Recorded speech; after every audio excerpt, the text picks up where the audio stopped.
मुंबई के झावेरी बाजार स्थित चाइना बाजार इमारत में भीषण आग लग गई। फायर ब्रिगेड की 12 से अधिक गाड़ियों की मदद से आग को बुझाने की यहां पर कोशिश की जा रही है और जानकारी के मुताबिक रात करीब 1 बजे से 1:30 बजे के करीब आग लगी और देखते ही देखते विकराल रूप धारण कर लिया। देखिए तस्वीरें हम दिखा रहे हैं किस तरीके से भीषण आग वहां पर लगी है। झावेरी बाजार है, चाइना मार्केट में है, जहां पर रात करीब 1:30 बजे चाइना बाजार में ये भीषण आग की लपटें देखी जा सकती हैं और किस तरीके से वहां पर हड़कंप भी मच गया।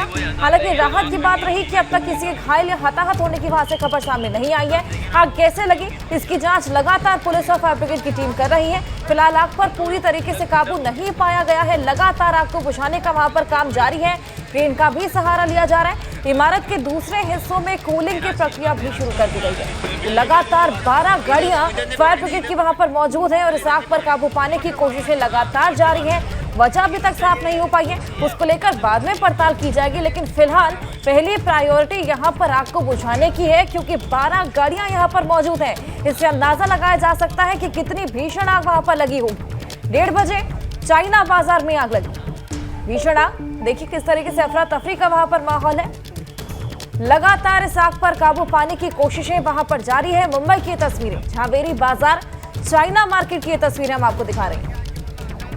लाजमी है कि मार्केट में आग लगी है तो लाखों का नुकसान भी वहां पर हुआ होगा, लेकिन गनीमत ये रही कि किसी के भी अभी तक हताहत होने की खबर यहां पर सामने नहीं आई है।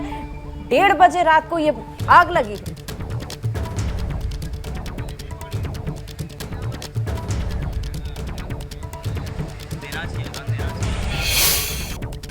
सीतापुर में आज से सपा के दूसरे प्रशिक्षण शिविर की शुरुआत हो रही है और ये प्रशिक्षण शिविर नैमिषारण्य में है। आज सपा के राष्ट्रीय अध्यक्ष अखिलेश यादव नैमिषारण्य पहुंच जाएंगे, लेकिन प्रशिक्षण के पहले कमान सपा के राष्ट्रीय महासचिव रामगोपाल यादव और राष्ट्रीय महासचिव शिवपाल यादव संभालने वाले हैं। कल प्रशिक्षण शिविर के समापन सत्र को सपा के राष्ट्रीय अध्यक्ष अखिलेश यादव संबोधित करेंगे।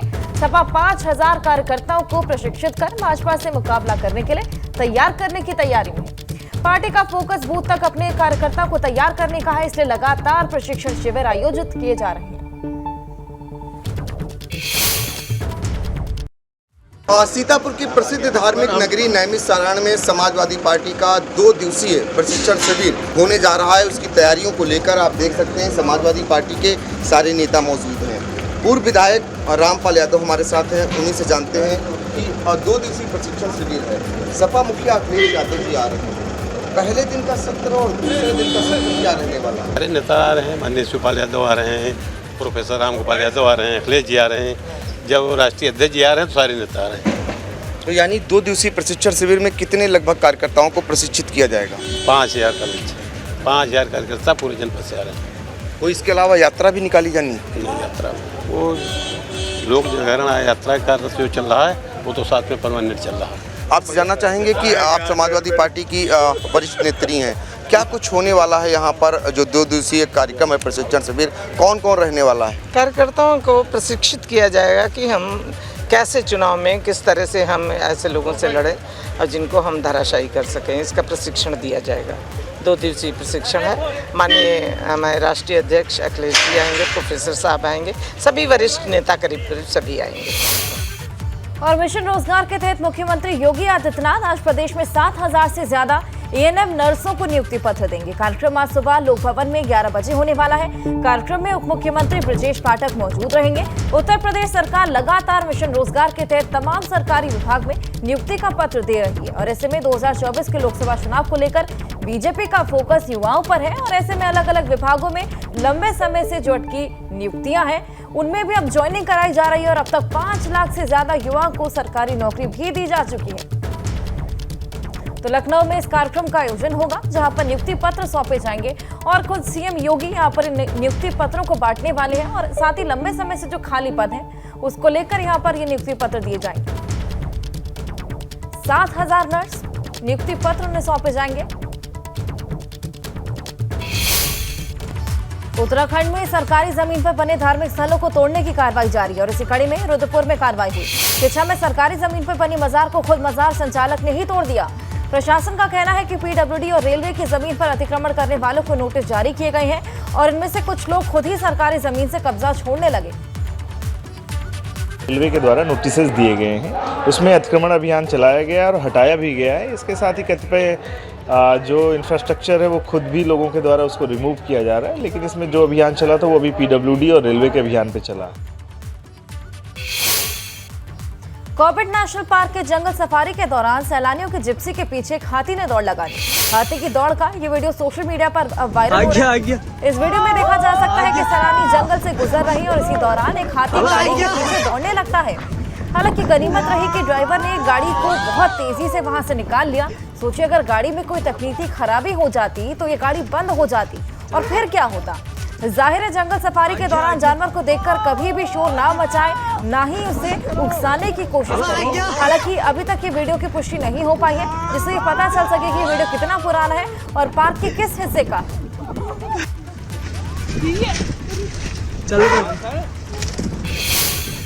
और इसी बीच गैंगस्टर संजीव जीवा हत्याकांड से जुड़ी बड़ी खबर आपको बता दें। लापरवाही के आरोप में 7 पुलिसकर्मियों पर गाज गिरी है।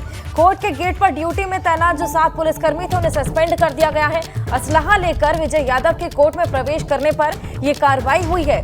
तो हमने देखा किस तरीके से विजय यादव असला लेकर और वकील के वेशभूषा में अंदर घुसते हैं और संजीव जीवा पर गोलियां बरसा देते हैं। और इसी लापरवाही को लेकर यहां पर जो 7 पुलिसकर्मी गेट पर ड्यूटी में तैनात थे उन्हें सस्पेंड कर दिया गया। संजीव जीवा हत्याकांड की जांच अब और तेज हो गई है। लखनऊ में कल करीब 1 घंटे तक घटनास्थल पर पहुंचकर एसआईटी की टीम ने जांच की और ऐसे में एसआईटी की टीम की अगुवाई कर रहे ADG technical Mohit Agarwal, IG zone Ayodhya Praveen Kumar और जेसीपी क्राइम नीलाब्जा चौधरी ने मौके का मुआयना किया। एसआईटी टीम के साथ फॉरेंसिक टीम भी जांच के लिए पहुंची थी। तो यहाँ पर खास तौर पर 3 सदस्यीय टीम का गठन किया गया है जो कि लगातार जांच पड़ताल में जुट गई। और वहीं लखनऊ कोर्ट में हत्या के बाद सुरक्षा कड़ी कर दी गई है। कोर्ट में गैंगस्टर की हत्या के बाद गृह विभाग ने सभी जिलों को आदेश दिया कि किसी भी न्यायालय परिसर में कोई भी व्यक्ति शस्त्र लेकर प्रवेश नहीं करेगा। गृह विभाग ने आदेश का कड़ाई से पालन करने के भी यहाँ पे निर्देश दिए हैं और इसके साथ ही सभी जिलों में कोर्ट की सुरक्षा के लिए 71 सुरक्षा प्रभारी inspector, 22 inspector, 240 sub inspector, 522 constable और 1772 हेड कांस्टेबल तैनात किए गए हैं। सभी कोर्ट परिसर की सुरक्षा के लिए अतिरिक्त QRT टीमें भी लगाई गई। तो यहाँ पर सुरक्षा को लेकर खास तौर पर कड़ाई बरती जा रही है। और जिस तरह से गैंगस्टर जीवा की लखनऊ के भरे कोर्ट रूम में हत्या की गई उस पर जमकर सियासत भी हो रही है, क्योंकि हमलावर ने कोर्ट में वकील के भेष में जीवा पर गोली चलाई, जिसको लेकर समाजवादी पार्टी के मुखिया अखिलेश यादव ने निशाना साधा और बीजेपी भी तुरंत पलटवार के मोड में नजर आई। अब एक तरफ भाजपा है, दूसरी तरफ सपा और इन्हीं के बीच में कानून व्यवस्था को वो सवाल जो कि बहुत गंभीर हो गया। गैंगस्टर जीवा की हत्या के बाद से यूपी में सियासत 7वें आसमान पर है, क्योंकि कोर्ट में हुए गोलीकांड के बाद विपक्ष कानून व्यवस्था को लेकर हमलावर है।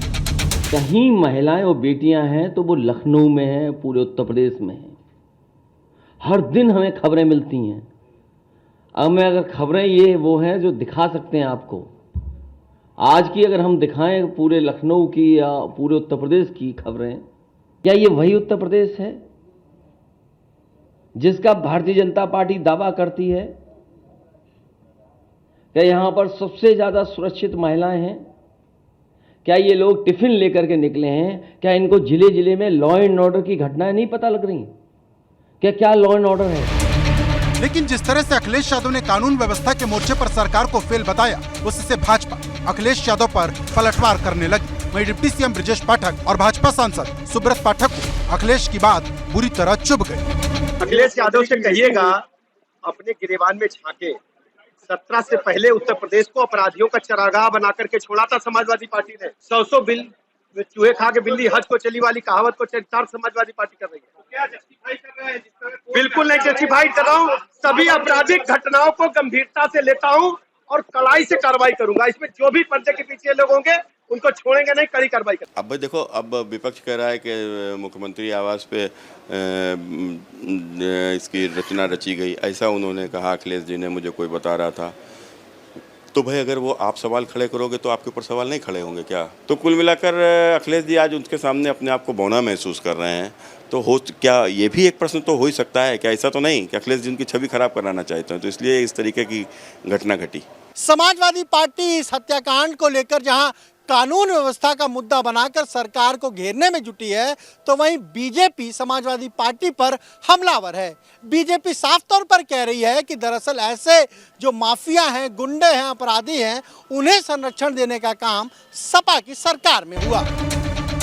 जितने सवाल कानून व्यवस्था पर उठ रहे हैं, उतने ही सवाल पुलिस की भूमिका पर भी हैं, क्योंकि जीवा कुख्यात अपराधी था। उसका नाम भाजपा नेता ब्रह्मदत्त द्विवेदी कृष्णानंद राय की हत्या के साथ साथ दर्जनों अपराध से जुड़ा हुआ था। उसे जब भी पेशी के लिए लाया जाता था, बुलेट प्रूफ जैकेट पहनाकर लाया जाता था, लेकिन बुधवार को उसे बिना बुलेट प्रूफ जैकेट के ही लाया गया। इसे आप इन तस्वीरों से भी समझ सकते हैं कि पहले की पेशी में जीवा बुलेट प्रूफ जैकेट पहना हुआ है। ऐसे में सवाल बड़ा है कि आखिर इस बार जब जीवा को पेशी के लिए लाया गया तो उसे बुलेट प्रूफ जैकेट में क्यों नहीं लाया गया। वहीं एक सवाल ये भी है कि जीवा को गोलियों से छलनी करने वाला विजय लाल यादव किसी के इशारे पर काम कर रहा था या फिर जीवा से उसकी कोई निजी दुश्मनी थी, क्योंकि विजय यादव ने पुलिस को पूछताछ में अकेले ही पूरी वारदात को अंजाम देने की बात कही, लेकिन पुलिस को शक है कि उसके साथ कोई दूसरा साथी भी था जो जीवा की हत्या के वक्त कोर्ट रूम में मौजूद था, जिसकी तलाश पुलिस सीसीटीवी कैमरे की मदद से कर रही है। तमाम और लिंक सामने आएंगे, ये पता चलेगा कि आखिर विजय यादव को गाड़ी किसने दी, क्या वो उसकी खुद की गाड़ी थी या किसी ने उसको गाड़ी मुहैया कराई है। उस गाड़ी के नंबर के आधार पर, रजिस्ट्रेशन के आधार पर पुलिस उसके मालिक तक पहुंचेगी और उसके बाद तमाम और जानकारियां सामने आएंगी। ये भी पता चला था कि गाड़ी देने वाले ने ही उसको पिस्टल रिवॉल्वर भी दी थी। जिस रिवॉल्वर से विजय यादव ने गोलियां चलाई थी, वो रिवॉल्वर भी गाड़ी देने वाले ने ही दी थी। इस बात की सच्चाई भी गाड़ी का पता चलने के बाद सामने आएगी। जीवा को मारने वाला विजय यादव मोहरा था या खुद अपना बॉस, ये पुलिस की जांच में साफ हो जाएगा। लेकिन लोगों के दिलों से डर कैसे निकलेगा, क्योंकि अतीक अहमद हो या फिर जीवा, दोनों की हत्या पुलिस कस्टडी के दौरान हुई। अगर बदमाशों में पुलिस का ही खौफ नहीं होगा तो किसका होगा। लखनऊ से अनुभव शुक्ला के साथ ब्यूरो रिपोर्ट, एबीपी गंगा। और वहीं संजीव जीवा की पत्नी पायल माहेश्वरी ने सुप्रीम कोर्ट में गिरफ्तारी से बचने के लिए सुप्रीम कोर्ट में याचिका दाखिल की। कल हुई सुनवाई के दौरान यूपी सरकार ने अपील की कि पायल माहेश्वरी को गिरफ्तारी से संरक्षण न प्रदान किया जाए, जिसके बाद सुप्रीम कोर्ट ने पायल माहेश्वरी के वकील से विस्तृत मांग का एक हलफनामा कोर्ट में दायर करने को कहा और जिस पर आज सुनवाई होने वाली है। दरअसल पायल माहेश्वरी के ऊपर भी गैंगस्टर का आरोप है और उसको अपनी गिरफ्तारी का डर है। ऐसे में उसका सुप्रीम कोर्ट में याचिका दायर की है, जिसमें उसने खुद की गिरफ्तारी के बाद जान का खतरा भी बताया है।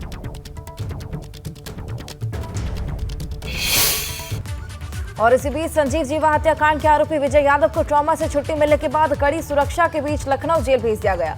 उसे 14 दिन की न्यायिक अभिरक्षा में जेल भेज दिया गया है। शूटआउट के बाद वकीलों की पिटाई में घायल विजय को ट्रॉमा सेंटर में भर्ती करवाया गया था, जहां पर रात में पहुंचे ACJM के सामने विजय यादव को पेश भी किया गया था। और खबर बागपत से है, जहां पर सहायक श्रमायुक्त का मोबाइल तोड़ते हुए वीडियो जमकर वायरल हो रहा है। वीडियो में सहायक श्रमायुक्त ईंट भट्टा पर रहने वाले व्यक्ति का मोबाइल तोड़ते और धमकाते हुए नजर आ रही है। इधर ईंट भट्टा संचालक ने श्रम विभाग के अधिकारियों पर जांच के नाम पर रिश्वत देने का आरोप लगाया है। लेबर कमिश्नर ने मामले में केस दर्ज कराया है। वहीं भट्टा व्यापारी ने डीएम से शिकायत कर कार्रवाई की भी मांग की है। देखिए किस तरीके से यहाँ पर कहासुनी होते हुए नजर आ रहे हैं। फोन छीनोगे आप? तो हम नौकर है आपके, हम नौकरी कर रहे हैं आपकी। लेबर कमिश्नर पर ये आरोप लगे हैं, रिश्वत लेने के यहाँ पर आरोप लगाए गए। ये तो गलत कह रहे हैं। आप कौन है? ये गलत कौन है? बताओ, ये बताइए। ये लीजिए। छीनने का क्या मतलब? आप रिकॉर्डिंग डिलीट करोगे? हाँ करके दिखाओ, करो रिकॉर्डिंग डिलीट करो। हाँ सुबह कोर्ट में मैं मिलूंगा आपसे, आप रिकॉर्डिंग डिलीट करो। कौन सी बदतमीजी? कौन सी बदतमीजी करी हमने? कौन सी बदतमीजी करी? हमारे फोन छीनोगे आप? तो हम नौकर है आपके, हम नौकरी कर रहे हैं आपकी।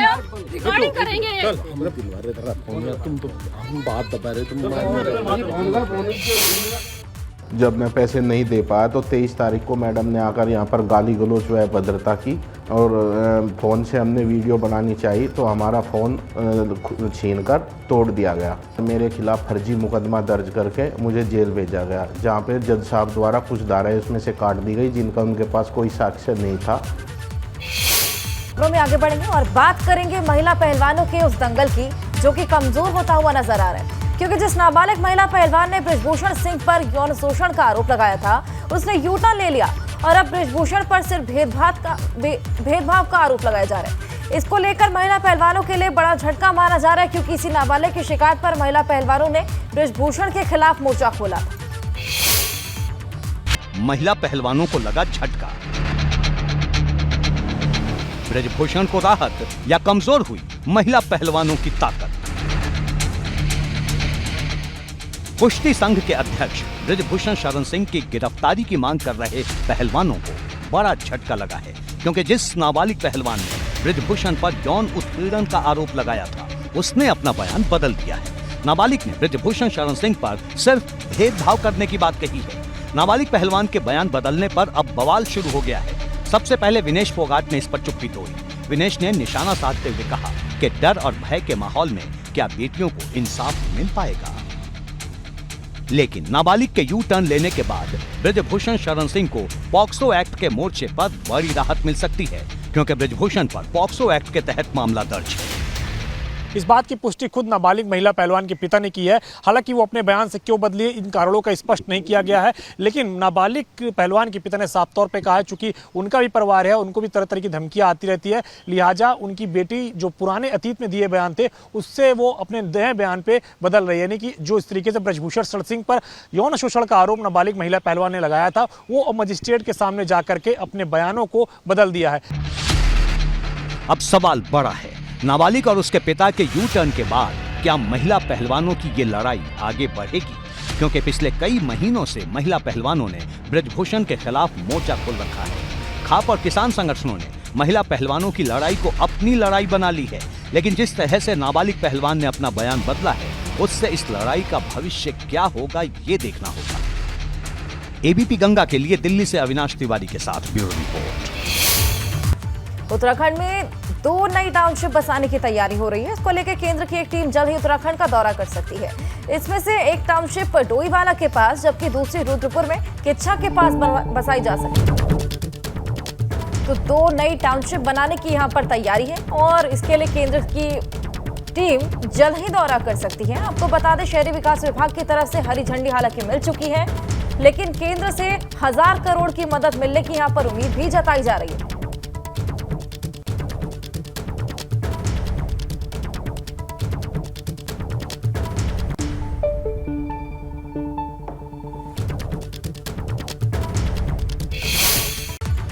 बांदा जेल में बंद मुख्तार अंसारी की जेल में सुरक्षा बढ़ा दी गई है। संजीव जीवा की हत्या के बाद जेल में बंद मुख्तार अंसारी की सुरक्षा की समीक्षा की गई। मुख्तार अंसारी की बैरक में तैनात हर पुलिसकर्मी को सतर्क रहने के निर्देश दिए गए हैं और साथ ही एक ही पुलिसकर्मी की बार-बार ड्यूटी नहीं लगाने के लिए भी कहा गया है। हाई सिक्योरिटी बैरक में मुख्तार अंसारी पर 24 घंटे नजर भी रखी जा रही है और इसके साथ ही सभी जिलों को पेशी पर आने वाले हर कैदी की सुरक्षा पुख्ता रखने के निर्देश भी दिए गए। सूत्रों के मुताबिक लगातार मिल रहे झटकों से जेल में कैद मुख्तार की बेचैनी भी बढ़ गई है। प्रयागराज में माफिया अतीक अहमद के कब्जे से खाली कराई गई जमीन पर बने सभी फ्लैटों की लॉटरी आज दोपहर 2 बजे निकाली जाएगी। वे 76 फ्लैट प्रधानमंत्री शहरी आवास योजना के तहत लूकरगंज में बनाए गए हैं और इसके लिए 6030 लोगों ने आवेदन किया था। जांच के बाद लगभग 1600 लोगों को इनके योग्य पाया गया था और ऐसे में जो 76 फ्लैट बनाए गए हैं प्रधानमंत्री आवास योजना के तहत, उनका आवंटन आज से किया जाएगा। और अब बात 35 टुकड़ों की मोहब्बत की, जिस माया नगरी की तस्वीर चकाचौंध से भर देती है, उसी मुंबई के मीरा रोड से हैवानियत की ऐसी तस्वीर सामने आई जिसने परेशान कर दिया। इस रिपोर्ट को देखकर हो सकता है कि आपकी रूह कांप जाए, लेकिन देखना जरूर, क्योंकि जो मुंबई में हुआ वो कहीं भी हो सकता है।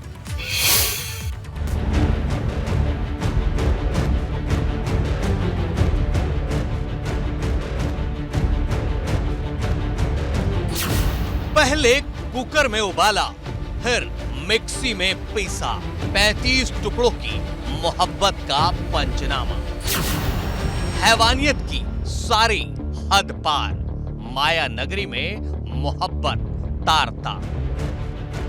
हैवानियत की इंतहा क्या हो सकती है, इसकी सबसे डरावनी तस्वीर उस माया नगरी से आई है जिसे देख शैतान की भी रूह कांप जाएगी। क्योंकि आपने बड़े बड़े शैतान देखे होंगे, बड़े बड़े क्रिमिनल माइंड देखे होंगे, लेकिन मुंबई के इस महापापी ने जो किया है वो ना आपने कभी देखा होगा, ना कभी सुना होगा। क्योंकि आपने प्रेमिका को टुकड़े टुकड़े कर काट डालने वाली हैवानियत देखी होगी, तंदूर में जला देने वाले जल्लाद के बारे में सुना होगा, गोलियों से छलनी कर देने वाली कहानी सुनी होगी, लेकिन ऐसा शैतान आज तक नहीं देखा होगा जिसने अपनी लिव इन पार्टनर को न सिर्फ पहले मारा बल्कि उसे 35 टुकड़ों में बांटा, फिर उसे कुकर में उबाला और मिक्सी में पीसा। नॉर्मल थे वो, फैमिलियर थे नहीं, वो अपने से अपने मतलब रखते थे। 3 साल से मेरे को नाम भी नहीं मालूम था उनका क्या है। और सर कुछ फैमिलियर थे नहीं, कोई फेस्टिवल कोई त्यौहार में कोई बाहर नहीं आते थे, वो अपने रूम में ही रहते थे। मंडे इवनिंग या ट्यूसडे मॉर्निंग तक एक स्मेल आ रही थी, जैसे चूहा मर जाता है ना वैसे स्मेल आ रही थी। हम तो कभी ऐसे सोचे भी नहीं थी कि कभी ऐसा अपने घर के बाजू में होगा। हमें लगा कि नॉर्मली कोई चूहा मर गया रहेगा, तो ये सब चीज़ें तो हमने खाली टीवी और सीरीज में देखी है कि ऐसा चीज़ें होती है, हमने लाइव तो कभी देखा नहीं था। ये रूह कपा देने वाली, इंसानियत से भरोसा उठा देने वाली, इंसान का शैतानी रूप दिखा देने वाली वो कहानी है जिसने पूरे देश को हिला दिया। ये कांड मुंबई के मीरा रोड इलाके की आकाशदीप सोसाइटी के फ्लैट नंबर 704 में हुआ है। इसी फ्लैट में 56 साल का मनोज सा ने अपने से करीब 20 साल छोटी महिला सरस्वती वैद्य के साथ लिव इन में रहता था। फ्लैट नंबर 704 ये वही फ्लैट है जिसमें मनोज साने और सरस्वती वैद्य रहते थे। मनोज साने और सरस्वती पिछले 3 साल से लिव इन रिलेशनशिप में रह रहे हैं और इसी फ्लैट में कल ऐसी घटना सामने आई है जिसने सभी को चौंका दिया है। मनोज साने ने बेरहमी से सरस्वती की हत्या की और उसका शव ठिकाने लगाने के लिए उसे कटर से कई बार काटा और साथ में ये भी जानकारी सामने आ रही है कि प्रेशर कुकर में मनोज साने ने इसी घर में उस शव के जो टुकड़े हैं उसे बॉईल किया और फिर उसे पीसा और फिर उसे बाहर फेंक दिया, नाले में फेंक दिया। पुलिस की माने तो ये कपल पिछले 3 साल से इसी फ्लैट में लिव इन रिलेशनशिप में रह रहा था, लेकिन बुधवार को जब बिल्डिंग में रहने वाले पड़ोसियों को फ्लैट से बदबू आने लगी तो इसकी जानकारी पुलिस को दे दी। लेकिन जब पुलिस ने दरवाजा खोला उसका दिमाग पूरी तरह से हिल गया, क्योंकि फ्लैट के अंदर की तस्वीरें रूह कपाने वाली थी। मौके पे पुलिस ने आके यहाँ पे दरवाजा खोला तो एक लाश मिली है जिसमें उसके पीसेस किए गए मिले हैं। इसमें जो लिव इन रिलेशन में कपल था, जो कि बंदा है मनोज साने करके और उसकी वाइफ थी वह सरस्वती वैद्य करके। सरस्वती वैद्य की उसने हत्या की और उसमें उसका डिस्पोज ऑफ करने के लिए उसका पीसेस करने का ट्राई किया है, ऐसा प्राइमरी इन्वेस्टिगेशन में निष्पन्न हुआ है। अभी ये नयानगर पुलिस स्टेशन में इस पे ऊपर गुना दाखिल करने की प्रक्रिया चालू है। जब इसकी जानकारी अगर बात करें मुंबई पुलिस की हुई तो उसने तत्काल पहुंच करके व्यक्ति को गिरफ्तार किया है और मामले की जांच अब चल रही है। जाहिर तौर से बात है, जब मनोज साने ने इस पूरी घटना को अंजाम दिया तो उसके बाद उसके घर से जिस तरीके से बदबू आई, उसके बाद पड़ोसियों ने शिकायत जब दर्ज कराई तब पुलिस मौके पर पहुंची और जब मौके पर पहुंची तो वहां पे डेड बॉडी सरीखा कुछ रिकवर हुआ, जिसके बाद जब पुलिस ने कड़ाई से पूछताछ की तो मनोज साने ने अपना गुनाह कबूल किया है। जब पुलिस ने इस हत्यारे से सख्ती से पूछताछ की, उसे अपना गुनाह तुरंत कबूल कर लिया। मायानगरी के इस हत्याकांड पर राजनीति भी खूब गर्म है, लेकिन इस हैवानियत को न तो धर्म के चश्मे से देखना चाहिए न सियासत के, क्योंकि ऐसा शैतान कहीं भी हो सकता है। अगर कुछ जरूरत है तो सतर्क और सावधान रहने की। Bureau report, ABP Ganga.